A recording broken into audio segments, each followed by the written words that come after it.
यद्यपि उसका बहुत अधिक विरोध हुआ, काफ़ी वाद विवाद, तर्क वितर्क हुए, यह आकांक्षा प्रकट की गई कि इससे अव्यवस्था और उच्छृंखला फैल जाएगी। पर इसके प्रत्युत्तर में निखिल का एक ही वाक्य होता, जिसने सिद्धाश्रम में प्रवेश करने की योग्यता पा ली है वह उच्छृंखल और अविवेकी हो ही नहीं सकता। और आज सिद्धाश्रम सही अर्थों में स्वर्ग से भी ज़्यादा सुखद और नंदन कानन से भी ज़्यादा मधुर बन गया है। सिद्धाश्रम में कुछ साधक तपस्यारत हैं, तो दूसरी ओर कुछ गंधर्व संगीत ध्वनि कर रहे हैं और साधक तन्मय होकर सुन रहे हैं। सिद्ध योगा झील के किनारे साधक और साधिकाओं का विविध वेशभूषाओं में जमघट एक नवीन सृष्टि की रचना करता है। छोटे छोटे हिरण और मृग शावकों ने वातावरण को आनंदमय बना दिया है। विशेष और महत्वपूर्ण अवसरों पर देव अप्सराओं के द्वारा शुद्ध नृत्य और गायन को प्रचलित कर उसने समस्त विद्याओं का एक प्रकार से पुनर्जीवीकरण कर दिया है। आज सही अर्थों में सिद्धाश्रम है और वहाँ जाने के बाद किसी को लौटने की इच्छा भी नहीं होती। मैं निखिल से 2 वर्ष पहले सिद्धाश्रम गया हूँ। मैंने उन 2 वर्षों में उमड़ती और उठती हुई रेत ठूठ की तरह बैठे हुए योगियों को पूरे सिद्धाश्रम में देखा था।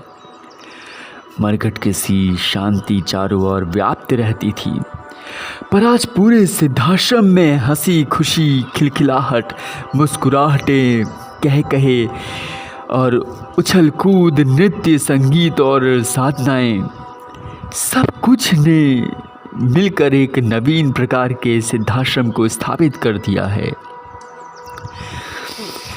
आज तो वास्तव में देवता लोग भी सिद्धाश्रम में आने और क्षणों तक रुकने के लिए लालायित होते रहे होंगे। इसलिए तो सिद्धाश्रम के सभी साधक साधिकाएं निखिल को सम्मान देते हैं, प्यार करते हैं और कृतज्ञ बने रहकर उसका पूजन अर्चन सम्मान करते हैं। प्रभु ने उसे बलिष्ठ और सुंदर शरीर दिया है। मैंने उसके साधनात्मक स्वरूप को देखा है।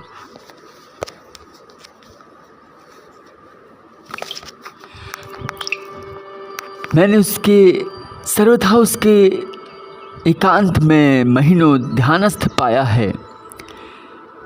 ईश्वर ने बहुत ही आकर्षक और सुंदर शरीर उसको दिया है और मैं उसको देखता ही रह जाता हूँ।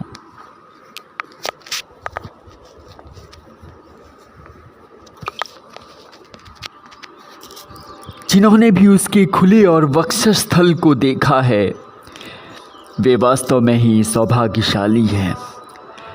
साधकों के लिए तो वह वक्षस्थल ईर्ष्या का आधार ही है। सौंदर्य की दृष्टि से भी वह वक्षस्थल अपने आप में गजब ढाने वाला है। एक बार नृत्य के बीच में एक देवांगना ने रुककर निखिल के खुले हुए वक्षस्थल को देखकर कहा था, मैं तो इस वक्षस्थल पर अभिभूत हूँ, इस पर मर मिटी हूँ। और दूसरी क्षण वह शर्म से लाल होकर मंच से नीचे उतर गई थी। वास्तव में ही देव शास्त्रियों की दृष्टि से वह एक सर्वांग पूर्ण व्यक्तित्व हैं। ईश्वर उसे शत शत आयु प्रदान करे।